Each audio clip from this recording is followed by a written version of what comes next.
የምናየው የሰው ልጅ ማን ነው የሚለው ነው። የሰው ልጅ የተባለው የእግዚአብሔር ልጅ ነው። ሁለት ነገሮች ልብ በሉ። የእግዚአብሔር ልጅ፣ የሰው ልጅ። የእግዚአብሔር ልጅ የሰው ልጅ የሆነበት ምስጢር በዚሁ በዮሐንስ ወንጌል ምዕራፍ 1 ላይ እንደምታዩት ቁጥር 14 ላይ በተለይ ቃል ሥጋ ሆነ ነው። ቃል ሥጋ ሆነ። ድገሙት። ቃል ሥጋ ሆነ። ማሥጋ ሆነ። ማሥጋ ሆነ። ማሥጋ ሆነ። ቃል ሥጋ ሆነ። ቃል ምን ሆነ? ሥጋ ሆነ። ቃል ማን ነው ለሚለው በግልጽ ታያላችሁ፣ እግዚአብሔር ነው። ሥጋ ሰው ነው። ስለዚህ ይህ የሚያሳየን ምስጢረ ሥጋዌን ነው። በኢትዮጵያ ኦርቶዶክስ ተዋሕዶ ቤተክርስቲያን 5 መሰረታዊ ትምህርቶቻችን እምነታችን የተመሰረተባቸው 5ቱ አዕማደ ምስጢራት የሚባሉ አሉ። ከነዛ ውስጥ የመጀመሪያው ምስጢረ ሥላሴ ነው። ሁለተኛው ምስጢረ ሥጋዌ ነው። ምስጢረ ሥላሴ ስለ አብ፣ ስለ ወልድ፣ ስለ መንፈስ ቅዱስ አንድነትና ሶስትነት ይነግረንና ከሶስቱ አካላት አንዱ አካል ወይም የሥላሴ ሁለተኛው አካል ወልድ እሱ እግዚአብሔር ሰው ሆነ፣ ወደዚህ ምድር መጣ። ከቅድስተ ቅዱሳን ከድንግል ማርያም ከሥጋዋ ሥጋ ከነፍሷ ነፍስ ነሳና ያ የእግዚአብሔር ልጅ ያ ወልደ እግዚአብሔር ያ እግዚአብሔር ያ ሰማይ የዘረጋው ያ ምድርን የመሰረተው ያ የማይታየው ያ የማይዳሰሰው ያ የማይደክመው ያ ዘኢይነውም ዘኢይደቅስ የተባለው እርሱ ህቡ የሆነው አምላክ ከሰማየ ሰማያት ወረደና ከድንግል ማርያም ከሥጋዋ ሥጋ ከነፍሷ ነፍስ ነስቶ እኛን ለማዳን ሰው ሲሆን ደግሞ የሰው ልጅ የሚል ስም ተሰጠው። እስራኤል ወረተኞች ናቸው። የተደረገላቸውን ነገር ይረሳሉ። ተራብናል፣ ምን በላው አጣናል። እግዚአብሔር አምላክ ከሰማይ መናን አዘነበ። በተለይ በራፊድም ምድረ በዳ ራፊድም ራፌድ ዘጸአት 17 ላይ የሚያሳዝን ታሪክ ታገኛላችሁ። ከ3 ቀን በፊት ቀይ ባህርን ተሻግረዋል። ከ3 ቀን በፊት ቀይ ባህርን ሲሻገሩ ዘመሩ። በክብር ከፍ ከፍ ብሏል፣ ለእግዚአብሔር ዘምራለሁ። በአፍንጫ ውስጥ ንፋስ ሆይ ተከመሩ። ሞዓብ ደነገጠ፣ አሞን ተንቀጠቀጠ፣ አሞራውያን ታወኩ፣ ፈሪዛውያን ተጨነቁ፣ ጌርጌሳውያን ታወኩ። ይህን እያሉ ከበሮውን ይዛ የሙሴ እህት የአሮን እህት ማርያም የሙሴን ዝማሬ እየዘመረች ህዝቡ በአንድ ላይ በክብር ከፍ ከፍ ብሏል፣ ለእግዚአብሔር ዘምራለሁ ብሎ እስራኤል እነሆ አንድ እንኳ የበግ ግልገል ሳይቀር ቀይ ባህርን ወጥተው ሲሻገሩ፣ በዚህ በኩል ደግሞ የፈርዖን ሰራዊት እንዳለ ሲገባ ውሃው እንደገና ተመለሰ። ፈርዖን ሰጠመ፣ ሰራዊቱ ሰጠመ። እስራኤል ግን እግዚአብሔር በድል አሻገረው። ይመራቸው የነበረው ሚካኤል መልአክ ደግሞ በብርሃን መስቀል ያንን ባህር ገትሮ እስራኤል ተሻግረው ፈርዖን ሰጥሞ ነበረ። ክብርና ምስጋና ለእግዚአብሔር ይድረሰው፣ ስሙ የተመሰገነ ይሁንልን። ታዲያ ከ3 ቀን በኋላ ውሃ ጠፋ። ምንድነው የምትሉት? ከ3 ቀን በኋላ ውሃ ጠፋ። ከትላንት ወዲያ ምን አድርጋችኋል? ቀይ ባህርን የሚያክል ተሻግራችኋል። ፈርዖን በጠቅላላ ምን ሆኗል? ሰጥሟል። ከ3 ቀን በኋላ ራፊድም ምድረ በዳ ሲደርሱ ውሃ የለም አሉ። ሙሴ ላይ አጉረመረሙ። በጥም ልትገለን ነው፣ በረሃብ ልትገለን ነው አሉት። ከዛ በፊት ምን ሆኗል? መና ከሰማይ ወርዷል። እስራኤላዊ ባህሪ በምድረ በዳ ይሄን ይመስላል። ስለዚህ እግዚአብሔር ተቆጣ። ምን አሉ? ይህ ምግብ ሰለቸን አሉ። በአሜሪካን ሀገር ከጥቂት ዓመታት በፊት አይታችሁ ከነበረ የፍየል ምስል ያለውን ትልቁን ዲያብሎስ አቁሞ ሲመረቅ ነበር። ሰዶማውያንና ገሞራውያን ፊት ለፊት ሲሳሳሙ ዓለም ያይ ነበር። የርኩሰት ዘመን ላይ እንዳለን የምታዩበት ነው። የተሰራ አማልክት የተፈጠሩ ነገሮች የሚያመልኩ አሉ። እኔና እናንተ ግን ያ የማይታየውን አምላክ ሰማይን የዘረጋው ምድር የመሰረተውን ከአማልክት የሚመስለው የሌለውን እሱን እግዚአብሔር እናመልከዋለን። እሱ በማንም የተፈጠረ አይደለ፣ ሁሉን የፈጠረ ነው። ክብርና ምስጋና ለስም አጠራሩ ይድረሰው። ብዙዎች ግን በተሰራ ጣዖት አሮንንም እነሆ አይተው የአሕዛብን ምግባር ተምረው አሮን አማልክትን ስራልን አሉት። አሮን ደግሞ እንደማስተማር ወርቅ ይወዳሉ እስራኤል፣ ወርቃችሁን አምጡ ብላቸው አይሰጡኝም አለ። ሰይጣን ግን ልባቸውን አሳውሮት ነበር። ወርቃችሁን አምጡ ሲላቸው የአንገታቸውን፣ የጆሮአቸውን፣ የእጃቸውን፣ የእግራቸውን ብር አምባር አልቦ እያወረለቁ ሰጡት። እሳት ውስጥ ቢጨምረው ከዛ በኋላ 2 የጥጃ ምስል አድርጎ አወጣው። ከዛ በኋላ ዘፈን ጀመሩ። ዘፈኑም የጣዖት ዘፈን ነበረ። የጣዖት ዘፈን አለ፣ የዲያብሎስ ዘፈን አለ፣ የዛር ዘፈን አለ፣ የውቃቢ ዘፈን አለ። አሁን ውቃቢ ሲነሳ እኮ የሚያጓሩለት አሉ እኮ። የኔ እናት የኔ መድኃኒት እንኳን ቀን ልምጣ ወይ ሌሊት ይላል። ባለውለታዬ ባለውለታዬ ከአመድ ያነሳኸኝ ከትቢያ ተጥዬ ተመስገን ጌታ። ባለውለታዬ ባለውለታዬ ከአመድ ያነሳኸኝ ከትቢያ ተጥዬ ተመስገን ጌታ። በሩን ቢዘጋብኝ ስምዖን ጨክኖ ዝቅ አድርጎ ቢያየኝ ከአይሁድ ጋር ሆኖ እንድቀርብ ወደ እርሱ አዘዘ ጌታዬ። እግሩን አጥበዋለሁ ወድቄ በንባዬ። ደመናን ያለ ድምፅ የሚመራው አየርን ሳይታይ የሚያስጉዘው የሚታየውንም የማይታየውንም ሁሉ የፈጠረ ኃያሉ አምላካችን የሰራዊት ጌታ እግዚአብሔር ከዘላለም እስከ ዘላለም ለስም አጠራሩ ክብር ምስጋና ይግባው። ረድኤተ እግዚአብሔርን አጋዥ በማድረግ ዛሬ በዚህ በታላቁ ደብር በቀራንዮ መድኃኔ ዓለም የምንማርበት የትምህርታችን ርዕስ የሚሆነው የነሐሱ እባብ በቆላተ ሐሬሰቦን በሚለው በዚህ ትምህርት ይሆናል። የነሐሱ እባብ በቆላተ ሐሬሰቦን። እግዚአብሔር አምላካችን የምንሰማውን ቃል በልቡናችን ይጻፍልን። ሰው ለሰው አስታዋሽ ነው፣ ሰው ለሰው አሳሳቢ ነው። በልቡና የሚያሳድር በአእምሮ የሚቀርጽ የቃሉ ባለቤት ያው እግዚአብሔር የምትሰሙትን ሁሉ በልቡናችሁ ጽላት ይጻፍላችሁ። ለእኔም ለምናገረው ማስተዋልና ምስጢሩን እንዲያድለኝ አንደበቴንም እንዲያከናውን የአምላክ ቅዱስ ፍቃድ እንዲሆን ሁል ጊዜ በጸሎታችሁ አስቡኝ። ይህ ቃል የሚሰማችሁ ሁሉ ሐሳብ ሕሊናችሁ በሰማያት ይኑር። ያላችሁበትን ስፍራም እወቁ። የጽድቅንም ቃል ደስ በሚያሰኙ ጆሮዎች አድምጡ። አንድም እንኳ በዚህ ቅጽር የራሱን ወሬ የሚያወራ ሰው ከቶ አይሰማ፣ በእግዚአብሔር የተጠላ ነውና። ምድርን ባያት ጊዜ እንድትንቀጠቀጥ ለሚያደርጋት ደሴቶችንም ለሚያቀልጠው ኃያልና ብርቱ አምላክ ከዚህ ሰዓት ጀምራችሁ ሁላችሁም ልቡናችሁን ለሰራዊት ጌታ ለእግዚአብሔር አስማርኩ። ከ30 እስከ 40 ደቂቃ በሚሆን ትምህርት አስተምራለሁ። ከአየሩ ሁኔታ አኳያ በዚህ ደቂቃ ውስጥ እንደ እግዚአብሔር ፍቃድ እንማራለን። የማስተምረው ትምህርትና ስብከት አንድ ላይ ነው። ትምህርት ብቻ አይደለም፣ ወይም ስብከት አይደለም፣ ትምህርታዊ ስብከት ይሆናል። የትምህርታችን ርዕስ እንደነገርኳችሁ የነሐሱ እባብ በቆላተ ሐሬሰቦን ይሆናል። ይህ በዮሐንስ ወንጌል ምዕራፍ 3 ቁጥር 15 ላይ ባለው የእግዚአብሔር ቃል ላይ የተመረኮዘ ትምህርት ነው። ከአራቱ ወንጌላውያን የሆነው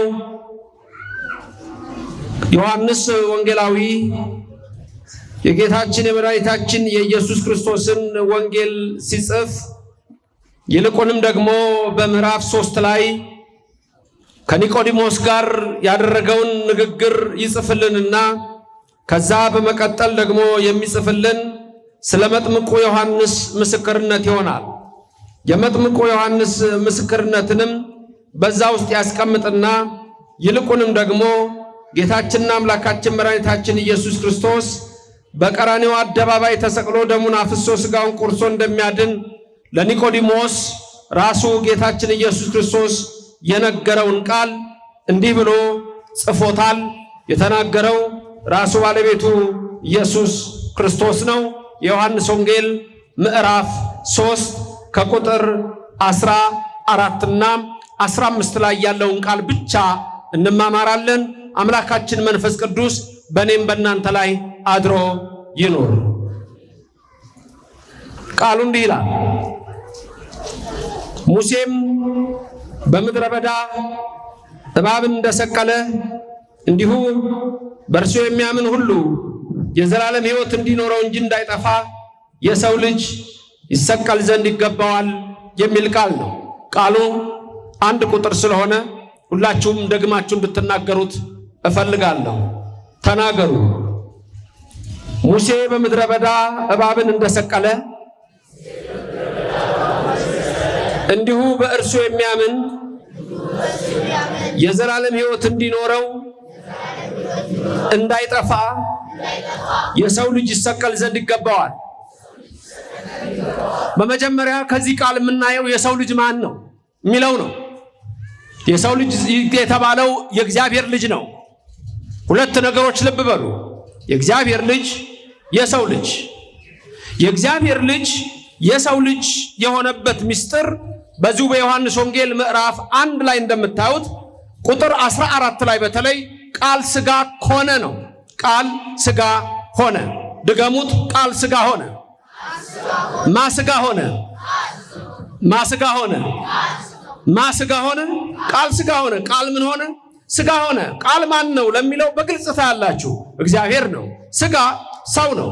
ስለዚህ ይህ የሚያሳየን ምስጢረ ሥጋዌን ነው። በኢትዮጵያ ኦርቶዶክስ ተዋሕዶ ቤተክርስቲያን 5 መሰረታዊ ትምህርቶቻችን እምነታችን የተመሰረተባቸው 5ቱ አዕማደ ምስጢራት የሚባሉ አሉ።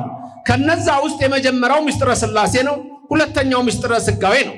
ምስጢረ ሥላሴ ስለ አብ፣ ስለ ወልድ፣ ስለ መንፈስ ቅዱስ አንድነትና ሶስትነት ይነግረንና ከሶስቱ አካላት አንዱ አካል ወይም የሥላሴ ሁለተኛው አካል ወልድ እሱ እግዚአብሔር ሰው ሆነ፣ ወደዚህ ምድር መጣ። ከቅድስተ ቅዱሳን ከድንግል ማርያም ከሥጋዋ ሥጋ ከነፍሷ ነፍስ ነሳና ያ የእግዚአብሔር ልጅ ያ ወልደ እግዚአብሔር ያ እግዚአብሔር ያ ሰማይ የዘረጋው ያ ምድርን የመሰረተው ያ የማይታየው ያ የማይዳሰሰው ያ የማይደክመው ያ ዘኢይነውም ዘኢይደቅስ የተባለው እርሱ ህቡ የሆነው አምላክ ከሰማየ ሰማያት ወረደና ከድንግል ማርያም ከሥጋዋ ሥጋ ከነፍሷ ነፍስ ነስቶ እኛን ለማዳን ሰው ሲሆን ደግሞ የሰው ልጅ የሚል ስም ተሰጠው። ክብርና ምስጋና ለዘላለም ለሱ ይድረሰው። ብዙዎች ይህንን ያዩ ዘንድ ተመኙ ይላል። ብዙዎች ይህንን ያዩ ዘንድ ተመኙ። ወንጌሉ ፈተው ይራዩ ግን አላዩም፣ ወፈተው ይስሙ ወይሰሙ አልሰሙም። እኛ ግን ከእርሱ ጋር በላን ጠጣን እያለ አባ ሕርያቆስ የሐዋርያቱን እጅ የሐዋርያቱን ዓይን አድርጎ በቅዳሴ ማርያም ላይ ይነግረናል። እውነት ነው። የማይታየው እግዚአብሔር የታየው ከድንግል ማርያም ሲወለድ ነው። ያ የማይዳሰሰው የተዳሰሰው ከድንግል ማርያም ሲወለድ ነው። እሱ የእግዚአብሔር ልጅ ነው። እሱ የሰው ልጅ ነው። የእግዚአብሔር ልጅ የሰው ልጅ ማለት ምስጢረ ሥጋዌ ተብሎ ይነገራል። ክብርም ምስጋናም ለሥላሴ ይሁን። ስለዚህ የሰው ልጅ የተባለው ኢየሱስ ነው። የሰው ልጅ የተባለው የኔና የናንተ አምላክ ክርስቶስ ነው። አሁንም ለስም አጠራሩ ክብር ምስጋና ይግባው። ስለዚህ የሰው ልጅ ይሰቀል ዘንድ ይገባዋል የተባለው ማን ነው? ሰው የሆነው እግዚአብሔር ነው። ይህ የተነገረው ለኒቆዲሞስ ነው። ለሱ ብቻ አይደለም፣ ለኛም ነው። የትምህርታችን ርዕስ ምን ነበረ? የነሐሱ እባብ በቆላታ ራሴቦን። አሁን እዚህ የተነገረን ስለ እባብ ነው። ትንሽ ግር ይላል። እስቲ ቃሉ እንደገና ስሙት። መንፈስ ቅዱስ በእኔም በእናንተ ላይ አድሮ ይኖር። የነቢያትን የሐዋርያትን የሊቃውንትን ጉባኤ ባረከ እግዚአብሔር የእኛንም ይባርክልን። ሙሴ በምድረ በዳ እባብ እንደሰቀለ በየት ምን አረገ? በቃ አይ ተሰቀለ አይደለም፣ ሰቀለ ነው። እዚህ ጋር ሰቀለ ነው ዲያቆን። ሙሴ በምድረ በዳ እባብ እንደሰቀለ ተመልከቱ። ሙሴ በምድረ በዳ እባብ እንደሰቀለ አሁን የሚነግረን እንደሚለው ቃል ተነጻጻሪ ነው፣ ኮምፓራቲቭ ነው።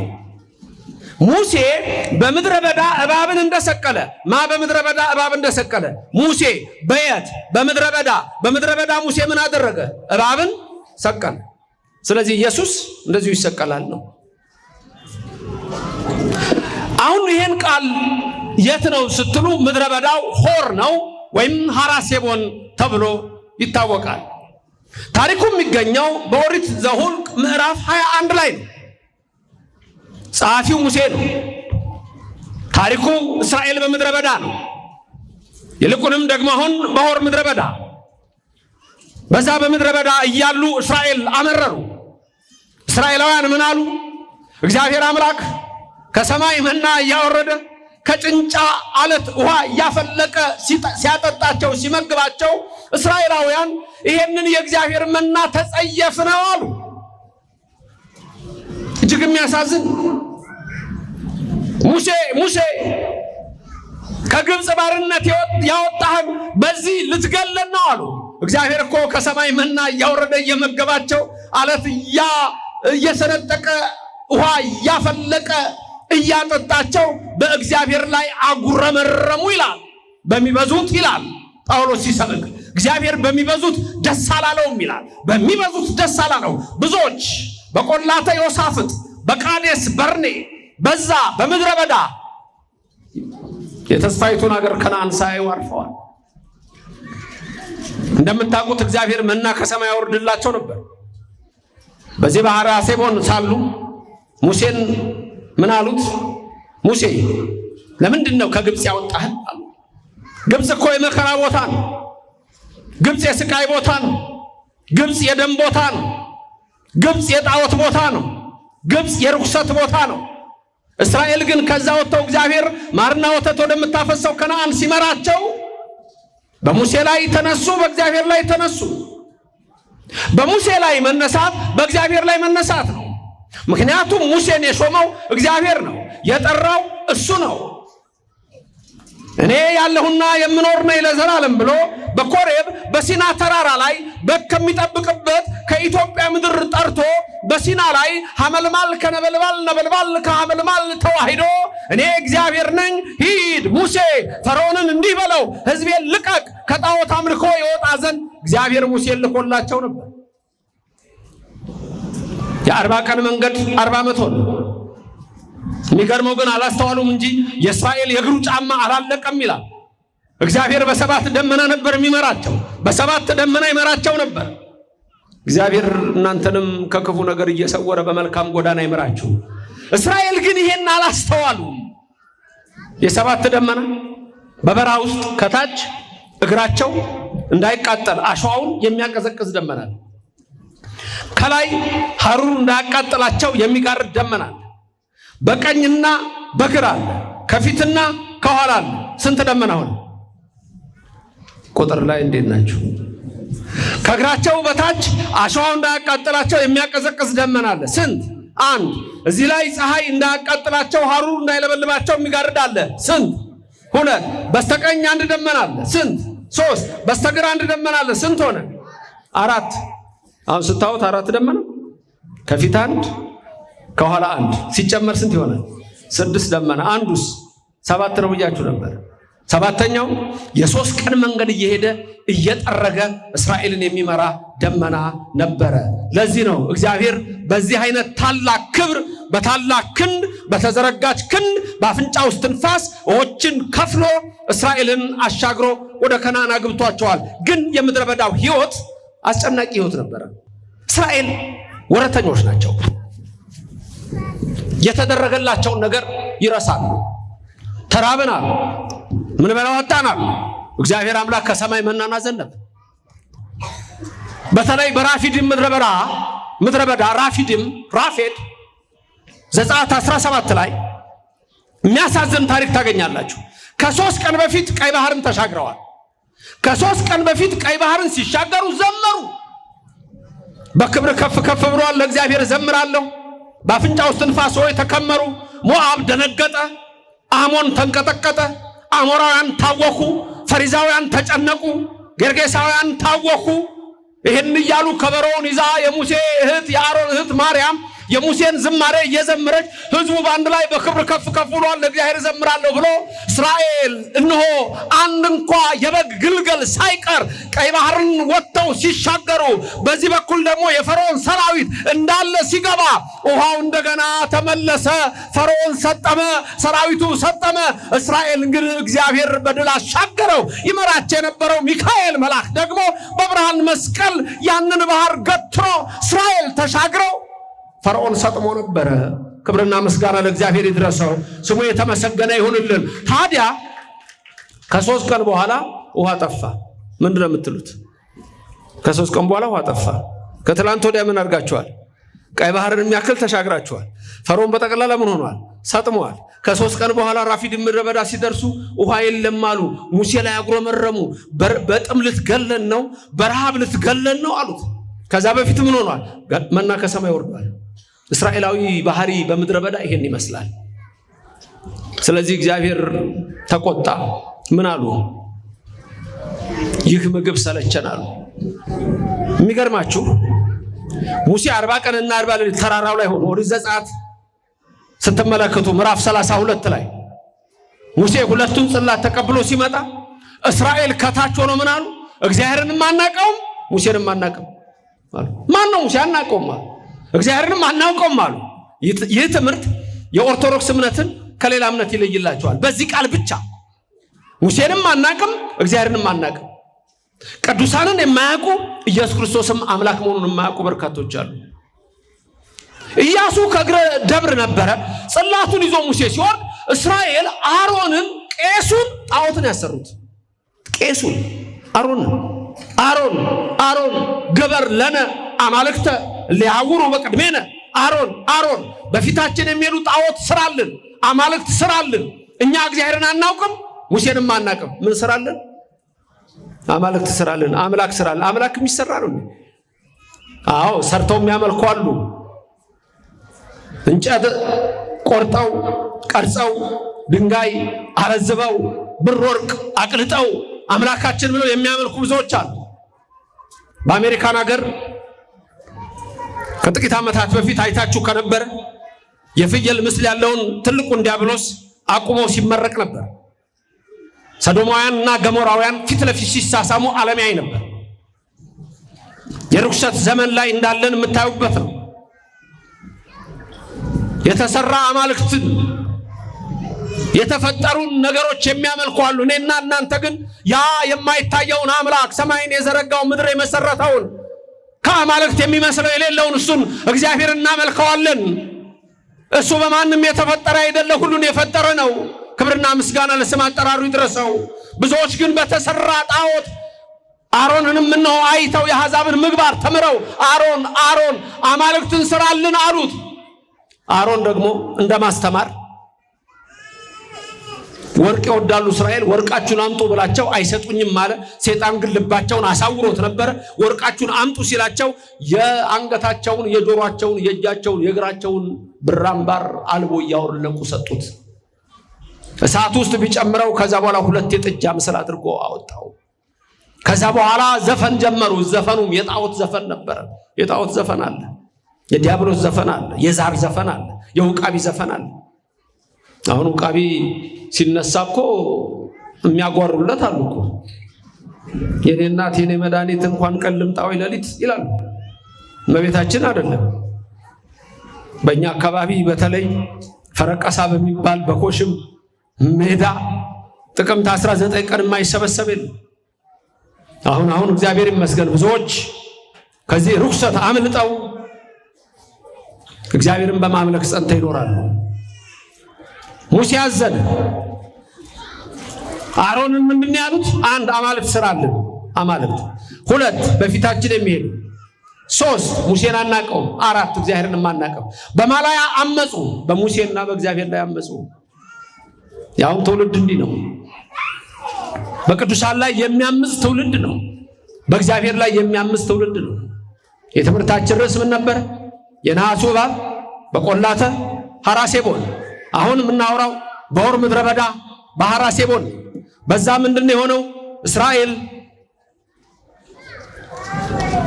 በሙሴ ላይ ተነሱ።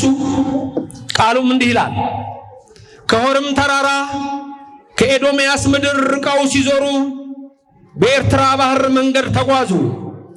የሕዝቡም ሰውነት ከመንገዱ የተነሳ ደከመ። ሲደክማችሁ በጣም መጠንቀቅ አለባችሁ። ድካም 2 አይነት ድካም አለ። የሥጋ ድካም አለ፣ የኑሮ ድካም አለ፣ 2 የመንፈስ ድካም አለ። ብዙ ሰዎች ሲደክማቸው ይጎዳሉ። ኑሯችሁ ሲመር፣ ሥጋችሁ ሲደክም፣ ነፍሳችሁ ሲዝል ትጎዳላችሁ። ጥንቃቄ የሚደረገው እሱ ላይ ነው። ምክንያቱም ጌታችን ያስተማረን ታላቅ ትምህርት አለ። በገዳመ ቆሮንቶስ 40 ቀንና 40 ሌሊት ከጾመ በኋላ ተራበ ይላል። ይሄን ቃል እስቲ ድገሙት። 40 ቀንና 40 ሌሊት ከጾመ በኋላ ተራበ። ስንት ቀን ከጾመ በኋላ? 40 ቀንና 40 ምን? ከዛ በኋላ ምን ሆነ? ተራበ። ረሃብ የሚጀምረው መቼ ነው? ከ40 ቀን በኋላ ነው ረሃብ የሚጀምረው ወይስ ከአንድ ቀን በኋላ ነው? 40ውን ሙሉ ቀን አልተራበም። ለእኔና ለእናንተ ትምህርት ነው። አንድ ቀን ሰው ያድራል፣ 2 ቀን ያድራል፣ 3 ቀን ያድራል። አይረባውም እንዴ? አሁን እኮ 40 ቀንና 40 ሌሊት ይሄ ለአቅርቦተ ሰይጣን ነው። ለዘላለም ሊመታልን ነው፣ ድል ሊያደርግልን ነው። 40 ቀን ሙሉና ሌሊት ከጾመ በኋላ ጌታችን ተራበ ይላል። ለእኔና ለእናንተ ነው። እሱ የሚራብ አምላክ አይደለም፣ የሚጠማ አምላክ አይደለም፣ የሚደክም አምላክ አይደለም፣ የማይታመም አምላክ አይደለም። እርግጥ ነው የእግዚአብሔር ልጅ የሰው ልጅ ሲሆን የሰውን ባህሪያት የራሱ ገንዘብ ሲያደርጋቸው በስጋው ተራበ፣ በስጋው ደከመ፣ በስጋው ተጠማ፣ በስጋው ታመመ እንላለን። አዎ መለኮት በስጋው ተሰቀለ እንላለን። እኔና እናንተን በዚህ ስጋችን የዲያብሎስን ኃይል መምታት እንድንችል አድርጎ ኃይሉን ሊሰጠን ነው። የድንግል ማርያም ልጅ አብ ልጅ ኢየሱስ ክርስቶስ ለስም አጠራሩ ክብር ምስጋና ይግባው። 40 ቀንና 40 ሌሊት ከጾመ በኋላ ተራበ። ከዛ ፍሬ እጽ ሲሻየና ዲያብሎስ ቀረበ። ሲደክማችሁ ተጠንቀቁ። ብዙ ሰዎች ወደ መናፍቅነት የሚሄዱት ወይ በስጋ ወይ በነፍስ ሲደክሙ ነው። በተለይ በስጋ በሐዘን የሚገቡ አሉ፣ በኑሮ የሚገቡ አሉ፣ በትዳር የሚገቡ አሉ። ስለዚህ ትልቁ ጥንቃቄ ሲደክም ነው። እስራኤል በምድረ በዳ ሲደክሙ የስጋ መድከም ብቻ ሳይሆን የነፍስ መድከም ሲያጋጥማቸው እግዚአብሔር አምላክን ሲዘነጉት ወደማይሆን አቅጣጫ ሄዱ። የእግዚአብሔርን ምግብ ተጸየፉ። ቃሉ ይቀጥላል። ኦሪት ዘኍልቍ ነው፣ ምዕራፍ 21 ነው፣ ቁጥር 5 እንዲህ ይላል። ሕዝቡም በእግዚአብሔርና በሙሴ ላይ በምድረ በዳ እንሞት ዘንድ ከግብፅ ለምን አወጣችሁን? እንጀራ የለም፣ ውሃ የለም። ሰውነታችን ይህንን ቀላል እንጀራ መናውን እኮ ነው፣ ይህን ቀላል እንጀራ ተጸየፈ ብለው ተናገሩ። ይህን ቃል አስብላችኋለሁ። መንፈስ ቅዱስ አምላክ በእኔና በእናንተ ይደር። በቤትም ሆናችሁ ያላችሁ በውጭም ያላችሁ ቃሉን ከኔ ጋር እየደገማችሁ ተናገሩት፣ አስተውላችሁ ስሙት። እንዲህ ይላል፣ ሕዝቡም በእግዚአብሔርና በሙሴ ላይ በማና በማ ላይ? በእግዚአብሔርና በሙሴ ላይ ቀጥሉ፣ በምድረ በዳ እንሞት ዘንድ ከግብፅ ለምን አወጣችሁን? ማን ነው ይሄን የሚናገረው? ሕዝቡ። ማንን ነው ለምን አወጣችሁን የሚለው? ሁለት ኃይል ነው የሚናገረው። ማና ማንን ነው? እግዚአብሔርና ሙሴን። ተመልከቱ።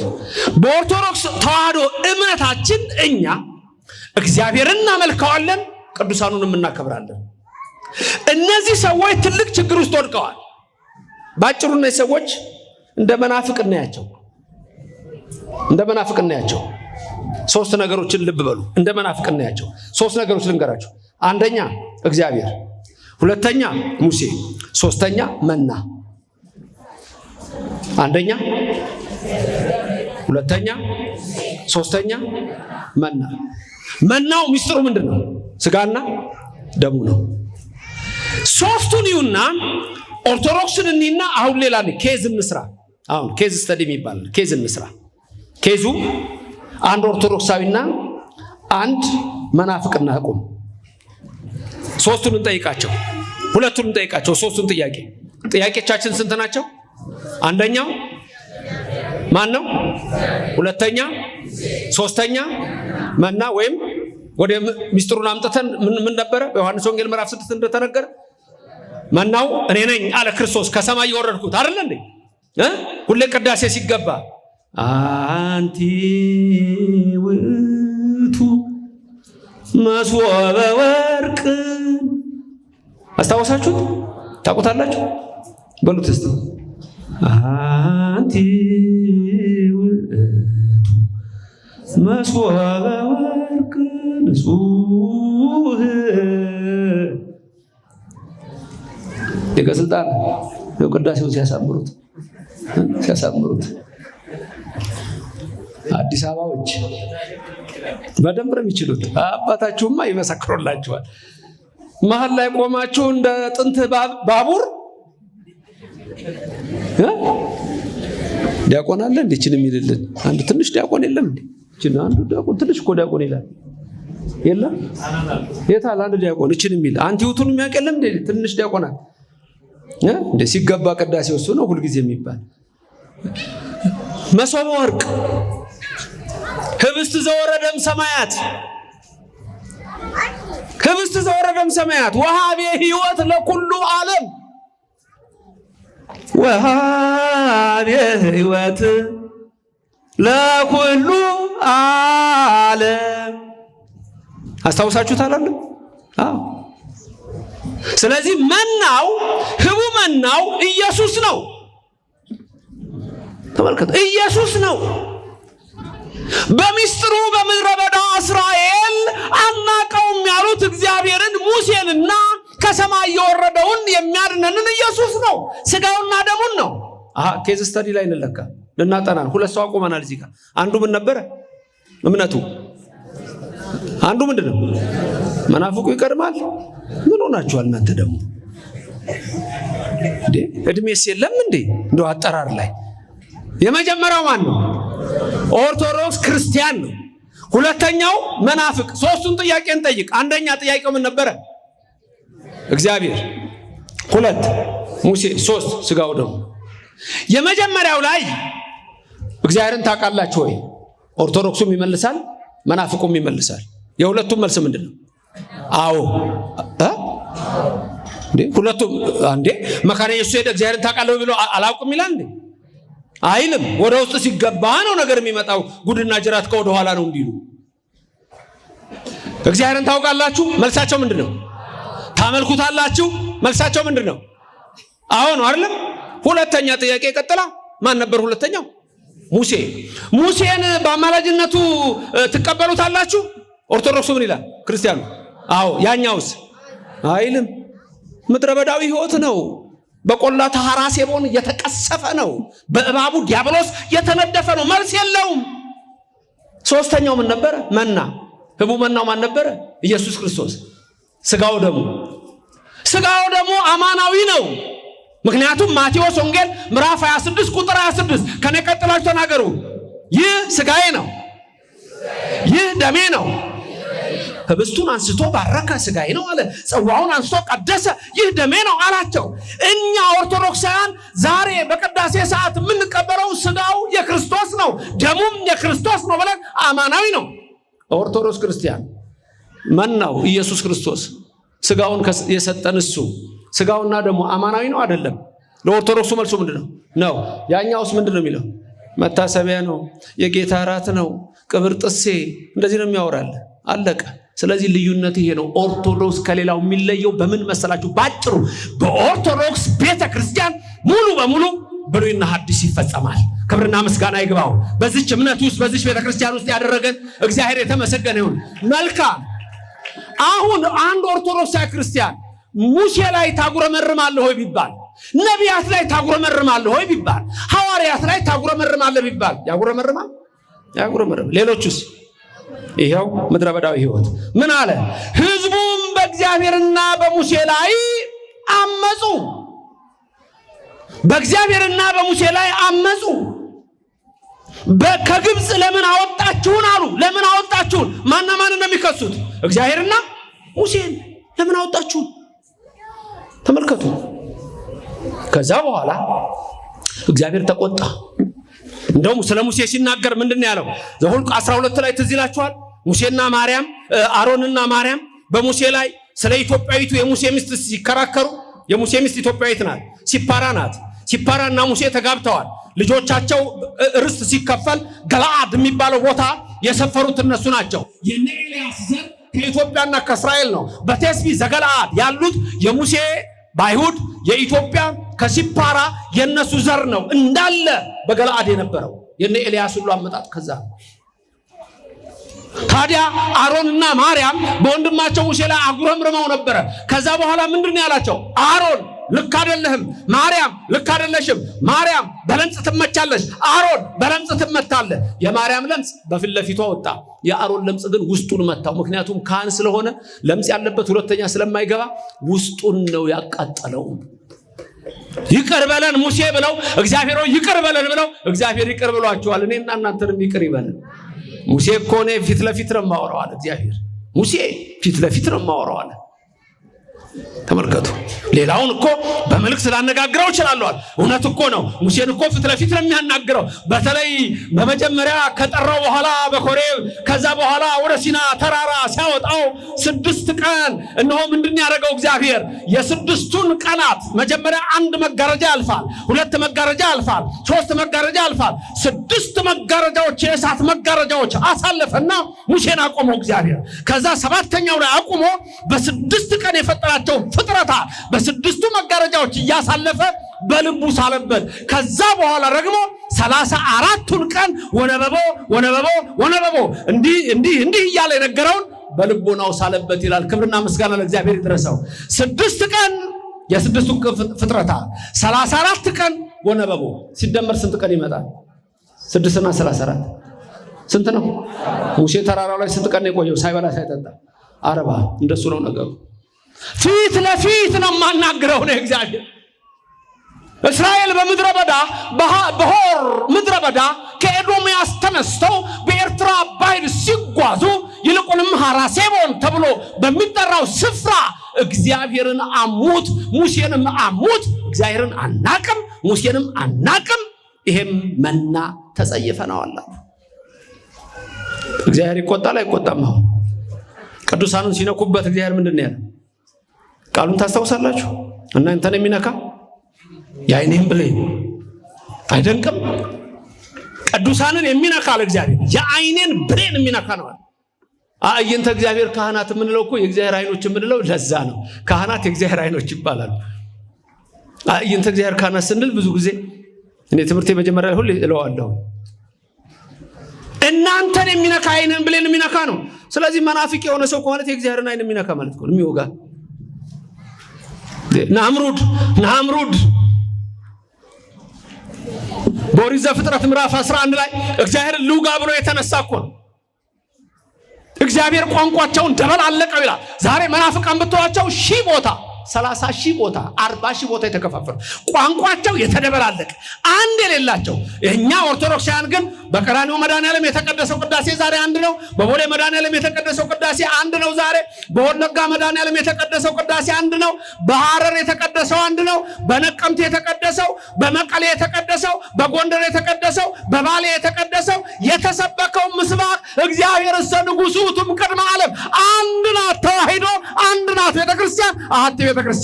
ክብርና ምስጋና ለእግዚአብሔር ይድረሰው። ኦርቶዶክስ ይችናል። እነሱ ግን 40,000 ቦታ ናቸው። ቋንቋቸው ተደበላልቋል። የእግዚአብሔርን ዓይን ነክተዋል። ቅዱሳንን ነቅፈዋል። 1517 በጀርመኒ 1517 ለኢሮፒያን አቆጣጠር 1570 የቅዱሳን ስም በጸሎት እንዳይነሳ ጀርመን ላይ በውሳኔ ተላለፈ። ያ ነው ዛሬ ድረስ በእነሱ ዘንድ ያለው። የነሐሱ እባብ ምን ነበር ርዕሳችን?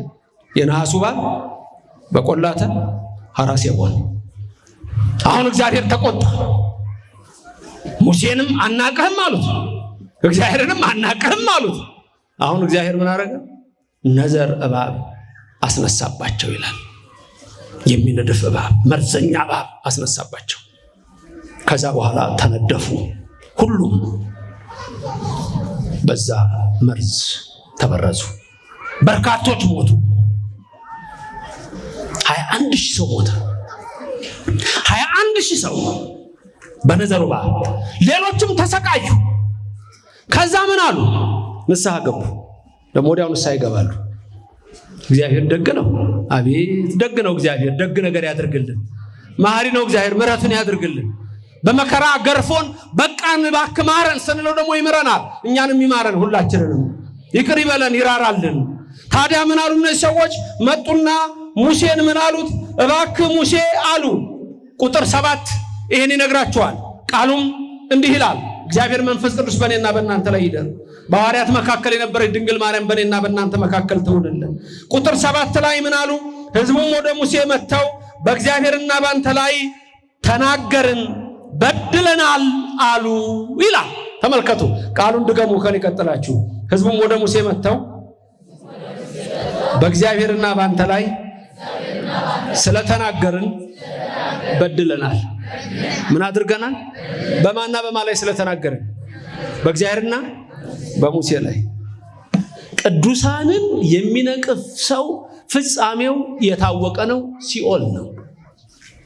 በንስሐ ካልተመለሰ በስተቀር የሚሞተዋል። እንደ 21,000 ሰው በምድረ በዳ እየሞተ ያለቃል። ከእግዚአብሔር ለዘላለም የተጣላል፣ መመለሻም የለው እሱ። ዛሬ ግን በሕይወት ያሉ በምንፍቅናና በክደት ትምህርት ያሉ እግዚአብሔርና ቅዱሳኑን የሚንቁ በንስሐ ሕይወት መጥተው በድለናል ካሉ እግዚአብሔር ደግ ነው፣ ይመለስላቸዋል፣ መሐሪ ነው፣ ይቅር ይላቸዋል። እኔና እናንተንም ይቅር ይበለን። በድለናል፣ በአንተ ላይ ተናግረናል፣ በእግዚአብሔር ላይ ተናግረናል። እባክህ ሙሴ ይሄ ነዘር እባብ ከኛ እንዲርቅልን፣ ይሄ መርዝ ከኛ እንዲወጣ እባክህ ወደ አምላክ ጸልይልን አሉት። ወደ ማን ጸልይልን? ቅዱሳን ይጸልያሉ አይጸልዩ? ግን ይሄን ሰዎች ያነቡታል እንዴ? ሌሎቹ ከኦርቶዶክሶች ያሉ እንዴት ነው በቅዱሳን ላይ ያላቸው? የማቴዎስ ወንጌል ምዕራፍ 10 እኮ ቁጥር 42 በጣም እኮ ግልጽ ነገር ነው። ነብይን በነብይ ስም የተቀበለ የነብዩን ዋጋ ይወስዳል እኮ ነው። አለቀ። ጻድቁን በጻድቅ ስም የተቀበለ የጻድቁን ዋጋ ይወስዳል ይላል እኮ። ከዚህ በላይ ምን አለ? ክብር ምስጋና ይግባው እግዚአብሔር። ነብዩን በነብይ ስም የተቀበለ የማን ዋጋ ይወስዳል? እነሱ ወደ ራሳቸው ለውጧታል። ነብይ እኔ ነኝ ይላል። ምን ታረጋለህ? ነብይ እኔ ነኝ። የሌባ አይነ ደረቅ መልሶ አንድ ሌባ ሲሰርቃቸው አግኝቶ አንተ ሌባ ስትለው ኪስ ገብቶ እኮ አንተ ሌባ ስትለው እሱ መልሶ አንተ ሌባ ቢል ይሄ እኮ ነው መልሶ ቢያደርግ እኮ ማለት ይሄ ነው። አይጣል ነው። ተመልከቱ። በእግዚአብሔርና በሙሴ ላይ በድለናል። እባክህ ሙሴ ወደ እግዚአብሔር ጸልይልን፣ ይሄንን እባብ ያርቅልን ዘንድ ወደ ማን ጸልይልን? ኦርቶዶክሳውያን እኛስ ዛሬ በመከራ ውስጥ አይደለም እንዴ? ከእባብ የበለጠ መከራ እየገረፈን አይደለም እንዴ? የክርስቲያኖች ደም እየፈሰሰ አይደለም እንዴ? ቤተ መቅደስ እየተቃጠለ አይደለም እንዴ? እኛስ ለምንድን ነው የማንጮኸው? ነቢያት ጸልዩልን፣ ሐዋርያት ጸልዩልን፣ ከእግዚአብሔር አስታርቁን ማለት ይገባናል ወገኖቼ። ይሄ ትምህርት እኮ ስለሌሎቹ በምድረ በዳ ስላሉ እስራኤል ብቻ ማውራትና ስለ ካህዲያን መናገር ብቻ ሳይሆን እኔና እናንተም ዛሬ ከእግዚአብሔር መታረቅ እንዳለብን እንድናምን ነው። የምሕረት ፊቱን ይመልስልን እግዚአብሔር። አክሊል ከራሳችን ወድቋል አለ ኤርምያስ ሲያለቅስ። አክሊል ከራሳችን ወድቋል። የገዛ ውሃችንን በገንዘብ ገዛን። ሽማግሌዎቻችን አልታፈሩም። ሕፃናት በመንገድ ላይ ወድቀዋል። አቤቱ ተመለስ፣ እኛ ሰዎች አፈርነን፣ አንተ ግን በምሕረት ተመልከተን ይላል። በምሕረት ይመልከተን እግዚአብሔር። ሞት ወደ አዳራሻችን ገባ፣ በመስኮታችንም ዘለቀ ይላል። ምሕረቱን ይላክልን። በሙሴ ልመና እግዚአብሔር ታርቋቸዋል። እኛንም በቅዱሳን ልመና ይታረቃል። እሺ ያለ ሙሴ እግዚአብሔርንም ጠየቀ። እግዚአብሔርም ግበር ለከ አለው አርዌ ምድር በብርት የሚሰራ በነሐስ የሚሰራ አርዌ ምድርን እባብ በነሐስ ስራና በዋናው አደባባይ ላይ ስቀልላቸው። የጸናባቸው አይተው ሰምተው በርቀት ያሉት የጸናባቸው፣ ያልጸናባቸው አይተው ሰምተው የጸናባቸው ደግሞ ድምፁን ሰምተው ይዳኑ አለው። ሁለት ነገር። ያልጸናባቸው መጥተው አይኑን አይተው መልኩን አይተው ድምፁን ሰምተው፣ መምጣት ያልቻሉ ህመምተኞቹ ደግሞ በነዘሩ እባብ የተነደፉ ከሩቅ ያሉ ደግሞ ባሉበት በድንኳናቸው ሆነው ድምፁን ይስሙት ይድናሉ አለው። ምን አይነት እባብ ስራ? የነሐስ እባብ። የትምህርታችን ርዕስ ምንድነው? የነሐሱ እባብ በቆላተ ሐራሴቦን በሆር ምድረ በዳ በኤዶምያስ ዳር በኤርትራ ባህር ዳርቻ። ምክንያታቸው ምን ነበረ? በእባብ የተነደፉት 1 እግዚአብሔርን ካዱት፣ 2 ሙሴን ቅዱሱን ነቀፉት፣ 3 የእግዚአብሔርን መና ተጸየፉት። ስለዚህ እግዚአብሔር እባብ ላከባቸው። ሙሴ ነሐሱን እባብ ሰራ፣ ሰቀለው በሐራሴቦን ምድር። ያልጸናባቸው የት መምጣት አለባቸው? መስቀሉ ስር እባቡ ስር የነሐስ ነው እባቡ የነሐስ ነው። የጸናባቸው በድንኳናቸው ናቸው። የነሐሱን እባብ ሰቀለና ሙሴ መታው። ሲመታው ይጮሃል። የደወል ድምፅ ነው። እንደ ደወል እንደ ቤተክርስቲያን ደወል ነው። እዛ የመጡት ወዲያው ሰቅሎ እዩት ሲላቸው ሁሉም ሲያዩት ወዲያውኑ ከመርዛቸው ድነው ጤነኛ ሆኖ ይላል። ክብርና ምስጋና ለእግዚአብሔር ይድረሰው። እሰይ። ሌሎቹ ደግሞ ያንን ድምፁን ሲያሰማው በድንኳናቸው ሆነው የጸናባቸው የነበሩት ተኝተው የነበሩት ወዲያ ሁሉም ቀጥ ብለው ሙሉ ጤነኛ ሆኑ። ይችላል እግዚአብሔር። ክብርና ምስጋና ለእግዚአብሔር ይድረሰው። ስለዚህ ይሄ ነው በቆላ ተራራ ሴቦን ያልኳችሁ የነሐሱ እባብ ይሄ ነው። ታሪኩም ከየት ነው ያመጣ ነው? ዮሐንስ ወንጌል ምዕራፍ 3 ቁጥር 14 15 እና ከዛ ደግሞ ኦሪት ዘኍልቍ ምዕራፍ 21 ላይ ነው ያመጣ ነው። ሁለቱ ነው ትምህርታችን። ለኒቆዲሞስ ይነግረዋል ጌታ በልብ መታሰቡ በቃል መነገሩ ከፍ ይበል። ሙሴ በምድረ በዳ እባብ እንደሰቀለ በሆር ምድረ በዳ በኤዶምያስ ዳርቻ በኤርትራ ባህር ሲጓዙ ቆላ ተራራ ሴቦን ይባላል። የሐራ ሴቦን ቆላ በዛ ነበረ እግዚአብሔር በነዘረ እባብ የፈጃቸው። ያን የሙሴ የነሐስ እባብ ሰራ፣ ዳኑ። ሁለት ነገር። ስንት እባብ አለ እዚህ ጋር? እንጨርስ ትምህርታችን። ስንት እባብ አለ? ልክ ነሽ። ስንት እባብ ነው ያለው? ሁለት። አንዱ ምንድነው? ምን ያረጋቸው? የነደፋቸው አለ። አንዱ ምን ያረጋቸው ነው? የነደፋቸው። ሁለተኛው ደግሞ ያዳናቸው። አይገርምም? ስንት እባብ ነው የምታዩት? ሁለት። አንዱ ምን ያረጋቸው? የነደፋቸው። አንዱ ደግሞ ያዳናቸው። የነደፋቸው ምን አለው? መርዝ አለው። በምኑ ነው የገደላቸው? በመርዙ። የተሰቀለው ሲያዳናቸው መርዝ አለው? የለውም። እባብ ነው በራሱ ወይስ ነሐስ ነው? ብርት ነው አይደል? እባብ አይደለም አይደል? ግን በምን አምሳል ነው የተሰቀለው? በእባብ አምሳል። ገብቷችኋል ነገሩ? ስንት እባቦች ነው እናብዛው? ስንት እባቦች? ሁለት። አንዱ ምን ያለው? መርዝ ያለው። ምን ያረጋቸው? የገደላቸው። ሁለተኛው መርዝ የሌለው እና ምን ያረጋቸው? ያዳናቸው። እንዴት ነው የዳኑት? ያልጸናባቸው መጡ አይደል? እዛ ከዛ መልኩን አዩት፣ ድምፁን ሰሙት፣ ወዲያው ምን ሆኑ? እኛንም ያድነን። ክብር ምስጋና ለሱ ይሁን። የጸናባቸው ደግሞ የት ነው ያሉት? ተኝተዋል። መንቀሳቀስ አይችሉም። ምኑን ሰሙት? ድምፁን። ምን ሆኑ? ወዲያው አይደል? እግዚአብሔር ፈጥኖ ያድናችሁ። በደዌ ያላችሁ ፈጥኖ ያድናችሁ። በዚህ ሰዓት በህመም የምትሰቃዩ ፈጥኖ ያድናችሁ። እሱ ይችላልና ለእናንተም መቻሉን ይስጣችሁ። ክብር ምስጋናም ለንጉሱ ለኢየሱስ ይሁን። አሜን። መልካም። ስንት እባቦች? ሁለት። ይሄኛው መርዛሙ እባብ ዲያብሎስ ነው። ምሳሌ ይሄ ነው፣ ዲያብሎስ ነው። ይሄኛው የነሐሱ እባብ ደግሞ ምሳሌነቱ ለማን ነው? ለጌታ ኢየሱስ ነው። እንዴት? ተመልከቱ። እንዴት ያ መርዛማ እባብ ነው አይደል? ገሏቸዋል። ዲያብሎስ መርገመ ስጋ መርገመ ነፍስን ወደዚህ ምድር ያመጣ የገደለ ነው። መርዝ አለበት፣ ፍዳ አለበት፣ ኃጢአት አለበት። የነሐሱ እባብ ግን ንጹህ ነው፣ ጽሩይ ነው። መርዝ የለውም፣ መርገም የለውም፣ ኃጢአት የለውም። ግን በምን አምሳል ነው ያ ነሐስ የተሰቀለው? በእባብ አምሳል። ክርስቶስ ንጹሕ ባህሪ ነው። ምንም አይነት ስህተት የለበትም። ምንም አይነት በደል አልተገኘበትም። ዮሐንስ አፈወርቅ እንደተናገረው አንዳች ነገር የለም። ለምንድነው ልትገሉኝ የፈለጋችሁት አላቸው። በዮሐንስ ወንጌል ምዕራፍ 10 ቁጥር 30 ጀምራችሁ ስታዩ፣ ይልቁንም ቁጥር 31 ላይ እኔና አብ አንድ ነን ብሎ ሲናገር፣ ከዛ በኋላ ድንጋይ አንስተው ሊወግሩት መጡ ኢየሱስን ጸሐፍት ፈሪሳውያን። ለምን አላቸው? ምን በደል አገኛችሁብኝ አላቸው። ክፉ ነገር አላገኘንብህም፣ ሌላ ግን አንድ ታላቅ ስህተት አግኝተንብሃል። አንተ ሰው ስትሆን ራስን አምላክ አድርገሃል፣ ስለዚህ እንገልሃለን አሉት።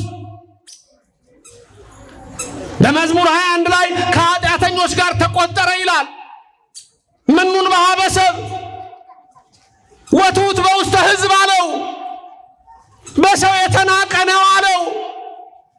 በነ ሐና በነ ቀያፋ የተናቀ ነው አለው። የሁላችን አምላክ መድኃኔ ክርስቶስ እርሱን እነሆ አሳልፈው ለሞት ሰጡት አለ። ለቀራንዮ ሞት ሰጡት። ኃጢአተኛ ሳይሆን ኃጢአተኛ አሉት። ንጹሕን ሰደቡት።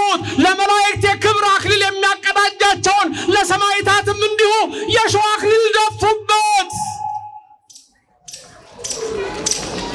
በወንበዴዎች መካከል ሰቀሉት። እኛ ግን አለ ኢሳይያስ እንደተቀሰፈ ቆጠር ነው፣ በእግዚአብሔር እንደተቀሰፈ። እሱ ግን ስለ መተላለፋችን ደቀቀ። ከትውልዱ ይሄንን ያስተዋለ ማን ነው? ያ የነሐስ እባብ የኢየሱስ ምሳሌ ነው። እባብ አይደለም፣ በእባብ አምሳል አለ። ኃጢአተኛ አይደለም ኢየሱስ፣ እንደ ኃጢአተኛ ወንበዴ አይደለም ኢየሱስ። ለስም አጠራሩ ክብር ምስጋና ይግባው። እንደ ወንበዴ በወንበዴ መሃል ሰቀሉት። ምሳሌው ይሄ ነው። ያ መርዛማ ነው፣ ዲያብሎስ ነው፣ ጠላት ነው። ይሄኛ እሱ ገደላቸው፣ ይሄኛው አዳናቸው ኢየሱስ ክርስቶስ። ያዩት የሰሙት በጊዜ የነበሩ ሰዎች ናቸው። በቀራንዮ መስቀል ያዩት ያመኑበት በዘመነ ሐዋርያት የነበሩ እነሱ ሁሉ ከመርገመ ሥጋ ከመርገመ ነፍስ ነፃ ወጡ፣ ከመርዝ ነፃ ወጡ። ክብር ምስጋና ለእግዚአብሔር ይድረሰው። ሕመሙ የጸናባቸው የሚላቸው ደግሞ እስከ ምጽአት ድረስ የሚነሱ በሩቅ ያሉት ናቸው። ድምፁን እንደሰሙ ዛሬ ድምፁን እንሰማለን። በሐዋርያቱ እንሰማለን፣ በነቢያቱ እንሰማለን። ይሄው አሁን የኢየሱስን ድምፅ እየሰማን ነው። ለኒቆዲሞስ የነገረውን እየሰማን ነው። ሙሴ በምድረ በዳ እባብ እንደሰቀለ እኔ እሰቀላለሁ ነው ያለው። ዓለምን አድነዋለሁ ነው ያለው። እጆቼን ለሕማም ዘረጋለሁ፣ 13ቱን መስቀል እታገሳለሁ፣ 5ቱን ቅንዋት የሾህ አክሊል ደፋለሁ፣ እቸነከራለሁ፣ ደሜን አፍስሼ ዓለምን አድነዋለሁ። ያን ዲያብሎስ ግን ለዘላለም አስረዋለሁ አለ። አሰረው፣ አደቀቀው፣ ለዘላለምም ከኛ ራቀው። ክብርና ምስጋና ለስሙ ይድረሰው። ድምፁን የሰሙትም ዳኑ፣ ሕመሙ የበዛባቸው ዳኑ። የእባብ እኮ ካሰብነው አንዳንዴ አዳምም ይሆናል እኮ። ያ መርዛም አዳም እንዴት መርዝ በላ? ያችን በለስ በበላ ጊዜ እኮ ለልጆቹ ሁሉ አላስተላለፈም። አንዳንዶች እዚህ ላይ የተሳሳተ ነገር ሲናገሩ ሰምቻለሁ፣ እንደሚያርሙ ገምታለሁ። በተለይ ሊቃውንት ስለ መርገመ ሥጋና መርገመ ነፍስ ስለሚተላለፍ ኃጢአት አሁን አላነሳም። መከለስ ያለባቸው ትምህርቶች፣ አንዳንድ ትምህርቶች ሰዎች የላኩልኝ ሰምቻለሁ። በአንድ አዳም ሞት ወደ ዓለም ገባ። በአንድ ሰው ሞት ወደ ዓለም ገባ። በአዳም በአንድ ሰው የሰው ልጅ እሱ የእግዚአብሔር ልጅ በሱ ሰው ሆኖ ደግሞ ሞት ከዚህ ዓለም ወጣ። ያዳነን እርሱ ነው። ስሙ ለዘላለም የተመሰገነ ይሁን። መርዙ ኃጢአትና በደል ነው። እስራኤል በሐራሴቦን በዚህ አይነት ሁኔታ ከእግዚአብሔር ተጣሉ። በድለናል ቢሉ ሙሴ ያማልዷቸዋል። እኛንም ቅዱሳን ያማልዱን። እኛ እናምናለን፣ እምነታችንም የጸና ነው። ስለዚህ እግዚአብሔር ድንቅ ነገሩን አድርጎ ሁላችንን የፈወሰን ከዘላለም እስከ ዘላለም ለስም አጠራሩ ክብር ምስጋና ይድረሰው። የነሐሱ እባብ በቈላተ ሐራሴቦን ሙሴ የሰራው ኢየሱስ ክርስቶስ ለእኔና ለእናንተ መከራን የተቀበለው ነው። ድምፁን ሰምተው መልኩን አይተው የዳኑት በጊዜ የነበሩ ናቸው። የጸናባቸው በቤታቸው ሆኖ እንደዳኑ ሁሉ ወገኖቼ የሰው ልጅ ዓለምን ሊያድን ወደዚህ መጥቷል። ይልቁንም ደግሞ በሽተኞቹን ሊያድን ነው የመጣው። እኔ ለጻድቃን አልመጣሁም ይላል ያ ምናሴ። ይገርማል። ምናሴ እኮ የደጉ የሕዝቅያስ ልጅ እኮ ነው። ሕዝቅያስ እኮ ፀሐይ የቆመለት ነው። ሕዝቅያስ እኮ ከሞት እግዚአብሔር እንደገና 15 ዓመት ዕድሜ ጨምሮ ምናሴ የተባለውን በሌላ ስሙ ማስረሻ የተባለውን ልጁን እኮ የወለደ ነው። ልጁ ግን እንዳባቱ አልሆነም። በተራሮች ሰገደ፣ በወንዝ ዳር አመለከ፣ ለዛፍ ተንበረከከ፣ ለተራራ ሰገደ። የእግዚአብሔርን ነገር ረሳ። በጊዜው በነበረው ርኩሰት ቆሸሸ። ምናሴ 22 ዓመት ሙሉ የእግዚአብሔርን ስም አልጠራም። አባቱ እኮ ደግ ነው።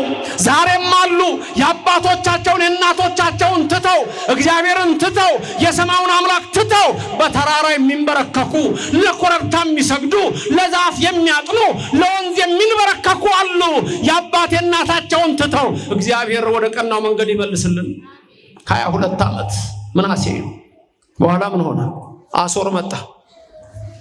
አሶር መጣና ምናሴን ወስደው በቁመቱ ልክ ብረት አሰርተው ቆልፈው ብረት ውስጥ አቆሙት። በቁመቱ ልክ እዛው እንዲሞት ብረት ነው የፀሐዩ ግለት አሟሾ አቅልጦ እንዲገለው ወስደው አሶር ወስደው ከቤቱ 22 ዓመት እግዚአብሔርን አልጠራም። የአባቱ የሕዝቅያስ ልጅ የደጉ ንጉሥ የሕዝቅያስ ልጅ በኢሳይያስ እግዚአብሔር መልእክት የሚነግረው የሱ ልጅ። አንዳንዶች እኮ አላችሁ አባታችሁንም አትመስሉ እናታችሁንም አትመስሉ። አባታችሁን እናቶቻችሁን ታውቃላችሁ? አባቶቻችሁ እኮ ሐዋርያት ናቸው። እናቶቻችሁ እኮ እነ አስቴር እነ ዲቦራ እነ ዮዲት ናቸው። እነ ማርያም እነ ማርታ እኮ ናቸው። 36 እኮ ቅዱሳት አንስት እናቶቻችሁ ናቸው። እኛ እኮ እናት ሞልቶናል። እነሱን ምሰሉ። በእነሱ ላይ የሚያጉረመርመውን እግዚአብሔር በላው በዲያብሎስ ለዘላለም ይቀጣዋል። የተመለሰ ብቻ ይድናል። እግዚአብሔር የጠፉትን ይመልስልን። ምናሴ ከዛ ምን አለ? አምላኬ በድያለሁ፣ አሁን ግን እጠራሃለሁ። 22 ዓመት ሙሉ ምን እንደምትሉት እናንተ? አንድ ሰው ይቅርታ አድርግልኝ ሲል እንደዛ አድርገኝ እንዲያርገኝ፣ አቤት ባልና ሚስት በተለይ ጭርስ አድርጋችሁ ወደ ሽምግልና ትመጣላችሁ ጨርሳችሁ። እኔ ከዚህ በፊትም ብዙ ጊዜ እናገራለሁ። እንደው ስትጣሉ ከሰው እንደሚታረቅ ሰው አስባችሁ እንኳን ክፉ ቃል እይጻብ ነገር ማፈከሙ እንደሚታረቅ ሰው ሆናችሁ ተጣሉ። አስቀሩ አንዳንዱ ነገር ዝም ብላችሁ አዘርግፉ። አንዳንድ ሰዎች አሉ እኔ ግልጽ ነኝ ይልህና ያከናንባል። ጌታዬ ግልጽ ነኝ። የት ጋር ነው ግልጽ የሆንከው? ተሳዳቢ ባለጌ ስዳደግናል። ግልጽ ነኝ። አንዳንዱ ሊገሸልጥ ሲሞክር ግሽልጥ ልታደርግሽ ስትመጣ ለጓደኛዋ ይገርምሻል ማማት አይሁንብኝና ብላ ትጀምራለች። እና ምን ሊሆን ነው? ምርቃት ነው። ግን እግዚአብሔር ደግ ነው። አይገርምም? 22 ዓመት ሙሉ ጣዖት ያመለከ፣ ለዛፍ የተንበረከከ፣ ለእንጨት የሰገደ፣ ለወንዝ ያመለከ ምናሴ አምላኬ አሁን እጠራለሁ፣ ንስሐን የሰራኸው ለአብርሃም ለይስሐቅ ለያዕቆብ አይደለም ለኔ ለኃጢአተኛው ነኝ። እባክህ አሁን እንደውም መስገድ አልችልም። ብረት ቀፎ ውስጥ ነው ሽግ አድርገው ያደርጉት። አሽገውታል። ወደ ሞት ሊልኩት አልቋል እኮ በእነሱ እኮ በአሦራውያን ዘንድ አልቋል። ምናሴ በቃው ተብሏል። ከዛ ውስጥ ማን ሊያወጣው ይችላል? ተመልከቱ የእግዚአብሔር ድንቅ ተአምር። አምላኬ አሁን የምሰግድልህ በስጋዬ ጉልበት ልሰግድልህ አልችልም፣ ግን እሰግድልሃለሁ። እምሰግድልህ ግን በልቤ ጉልበት ነው ሲል ሚካኤልን ሂድና አድነው። አይደግ እግዚአብሔር። ሚካኤል እየበረረ መጣ። ከዛ በኋላ ያንን ብረት አመጣና እንደገና ወደ ሀገሩ መልሰው ከብረት ውስጥ ቆልፎ የነበረውን አሶር አወጣና በልካውን በኋላ ደጉን አይችልም እግዚአብሔር፣ አያረግም እግዚአብሔር። ለስም አጠራሩ ክብር ምስጋና ይግባው። በሽተኞችን አለ የኔና የናንተ ጌታ የናዝሬቱ ጌታ ኢየሱስ ክርስቶስ፣ የሁላችን ንጉሥ ኢየሱስ ክርስቶስ፣ ወልደ አምላክ ወልደ ማርያም ኢየሱስ ክርስቶስ፣ የእግዚአብሔር ልጅ የሰው ልጅ ኢየሱስ ክርስቶስ፣ እኛን ለማዳን ከሰማይ የወረደው ኢየሱስ ክርስቶስ እኔ የመጣሁት ለበሽተኞች ነው አለ። ለማን ነው? እቺ እኮ ቤተክርስቲያን የበሽተኞች ቤት እኮ ነች። እዚህ የምትመጡት እኮ ከበሽታ ለመፈወስ ነው። ወደዚህ የመጣ በቃ አይወጣም እኮ። ከዚህ እዚህ የገባ አይወጣም። ይበል ፈላሲ ዘገባ ሀበ እግዚአብሔር እኮ ነው። ወደዚህ የገባ ሰው እግዚአብሔር ያወጣኛል አይበል፣ ከቅዱሳኑ ጋር ይደምረዋል ይላል። አሜን። ከቅዱሳኑ ጋር ይደምረን። የነሐሱ እባብ በቆላተ ዮሳፍጥ በቃዴስ በርኔ እስራኤል ሲጓዙ በድለው መጨረሻ በሆር ምድረ በዳ በኤዶምያስ ምድር በኤርትራ ባህር ዳርቻ በሐራ ሴቦን እግዚአብሔርን በድለው ሙሴንም ንቀው የነበሩትን የነደፈው እባብ እንደገና ሙሴን አማልደን ብለው ነው የዳኑትና እኛንም በቅዱሳን ምልጃ ይጎብኛል። ለካ የነሐስ እባብ መድኃኔዓለም ነው በቀራንዮ የተሰቀለው፣ ኃጢአተኛ ሳይሆን ኃጢአተኛ የተባለው። ለዛ እኮ ነው። ንጹህ ነው። ቀይ ነው ደግሞ እኮ ነሐስ ብርት ቀይ ነው። ክርስቶስ በደሙ አይደል ዓለምን የሚያድነው? ቀይ ነው። ድምፁን ሰምተን መልኩን አይተን ስጋው ደግሞ ተቀበለን ለመዳን እንዲያበቃን የእሱ ቅዱስ ፈቃድ ይሆንልን። ድንግል ማርያም በቀኝ በግራ ትቁምላችሁ፣ ከፊት ትምራችሁ፣ ከኋላ ትከተላችሁ። በልቡናችን ከልጇ ጋር ነግሳ ለዘላለም ትኑር። የሰማችሁትን ሁሉ በልቡናችሁ ጽላት ይጻፍላችሁ። በረድኤቱም በቸርነቱም አይለያችሁ። እግዚአብሔር በምሕረቱ እግዚአብሔር በቸርነቱ ሁላችንን ይመልከተን። ይልቁንም ሀገራችን ኢትዮጵያ ይመልከትልን። አንገታቸው በሰይፍ የተቀላውን በአርሲም በተለያየ ስፍራ ያሉትን ወገኖቻችንን እግዚአብሔር ደማቸውን ተቀብሎ እሱ ፈጥኖ ፍርዱን ያድርግልን። በእምነታችን ጸንተን የመንግስቱ ወራሽ እንድንሆን ይርዳን። እሱ ባዘዘው መንገድ ሄደን በመጨረሻም ዳግም ሲመጣ በቀኙ ከሚቆሙት ቅዱሳን እንዲደምረን የእሱ ቅዱስ ፈቃድ ይሆንልን። ደግ አምላክ ነው ያለን፣ ደጉን ያድርግልን። ቸር አምላክ ነው ያለን፣ ቸሩን ያድርግላችሁ። የልባችሁ ሐሳብ ይፈጸምላችሁ። ከሐዘነ ሥጋ ከሐዘነ ነፍስ ይሰውራችሁ። ለምትሰሩት ስራ በረከትን ይስጣችሁ። የምትጨብጡትን ያለምልምላችሁ፣ የምትረግጡትን ያስማርክላችሁ። ከሚያስፈራ ሁሉ የቅዱስ ሚካኤል ሰይፍ ጋሻ ይሆናችሁ። የገብርኤል የብርሃን መስቀል አጥር ይሆናችሁ። አዎ በድለነዋል፣ ይቅር ይበለን። አስቀይመነዋል፣ ይቅር ይበለን። በየዕለቱ ነው የበደልነው፣ ምሕረቱን ይላክልን። አዎ ሰዎች ቢሆኑ ይገሉናል፣ እግዚአብሔር ግን ደግ ነው፣ ይዋ ቆይቶናል፣ ቸር ነው። በቸርነቱ እንዲጎበኘን የእሱ ፈቃድ ይሆንልን። ይቅር ይበለን፣ ይራራልን፣ ከክፉ ነገር ይሰውረን። ባለውለታዬ ባለውለታዬ ከአመድ ያነሳኸኝ ከትቢያ ተጥዬ ተመስገን ጌታ። ባለውለታዬ ባለውለታዬ ከአመድ ያነሳኸኝ ከትቢያ ተጥዬ ተመስገን ጌታ። በሩን ቢዘጋብኝ ስምዖን ጨክኖ ዝቅ አድርጎ ቢያየኝ ከአይሁድ ጋር ሆኖ እንድቀርብ ወደ እርሱ አዘዘ ጌታዬ። እግሩን አጥበዋለሁ ወድቄ በእንባዬ፣ እግሩን አጥበዋለሁ ወድቄ በእንባዬ። ባለውለታዬ ባለውለታዬ ባለውለታዬ ከአመድ ያነሳኸኝ ከትቢያ ተጥዬ ተመስገን ጌታዬ። ባለውለታዬ ባለውለታዬ ከአመድ ያነሳኸኝ ከትቢያ ተጥዬ ተመስገን። የቀራጭ አለቃ ቢሆንም ስራዬ አዘዘኝ ጌታዬ። ማዕረጌን መሸከም እስኪያቅተኝ ድረስ ቤቴ ተባረከ ኢየሱስ ክርስቶስ። ቤቴ ተባረከ ኢየሱስ ክርስቶስ። ባለውለታዬ ባለውለታዬ ከአመድ ያነሳኸኝ ከትቢያ ተመስገን ጌታ።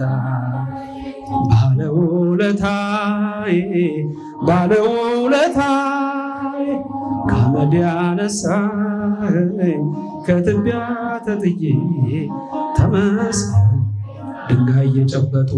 ድንጋይ የጨበጡ ፈራጆች ከበው እግሬን ዘርዝረው ጌታ ፊት አቆሙ። ፈረደችባቸው ኃጢአትን በነርሱ በሰላም ብሎ ምሮኛል ንጉሡ። በሰላም ብሎ ምሮኛል ንጉሡ። ባለውለታዬ ባለውለታዬ ከአመድ ያነሳኸኝ ከትቢያ ተጥዬ ተመስገን ጌታ። ባለውለታዬ ባለውለታዬ ከአመድ ያነሳኸኝ ከትቢያ ተጥዬ ተመስገን።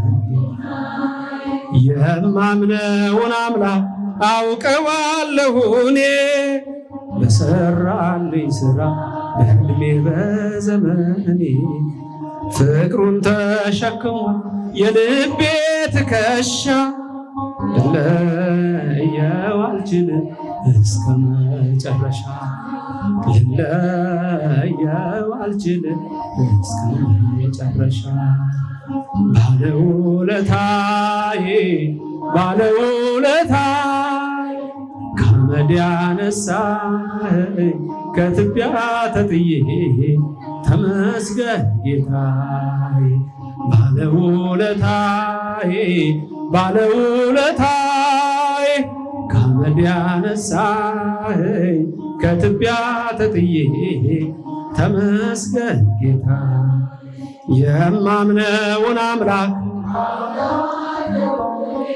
በሰራልኝ ሥራ ፍቅሩን ተሸክሟል ልለየው አልችልም እስከ መጨረሻ ልለየው አልችልም እስከ መጨረሻ ባለውለታዬ ባለውለታዬ ከአመድ ያነሳኸኝ ከትቢያ ተጥዬ ተመስገን ጌታዬ ባለውለታዬ ባለውለታዬ ከአመድ ያነሳኸኝ ከትቢያ ተጥዬ ተመስገን ጌታዬ ባለውለታዬ ባለውለታዬ ከአመድ ያነሳኸኝ ከትቢያ ተጥዬ ተመስገን ጌታዬ ባለውለታዬ ባለውለታዬ ከአመድ ያነሳኸኝ ከትቢያ ተጥዬ ተመስገን ጌታዬ ባለውለታዬ ከአመድ ያነሳኸኝ ከትቢያ ተጥዬ ተመስገን ጌታዬ ባለውለታዬ ባለውለታዬ ከአመድ ያነሳኸኝ ከትቢያ ተጥዬ ተመስገን ጌታዬ ባለውለታዬ ባለውለታዬ ከአመድ ያነሳኸኝ ከትቢያ ተጥዬ ተመስገን ጌታዬ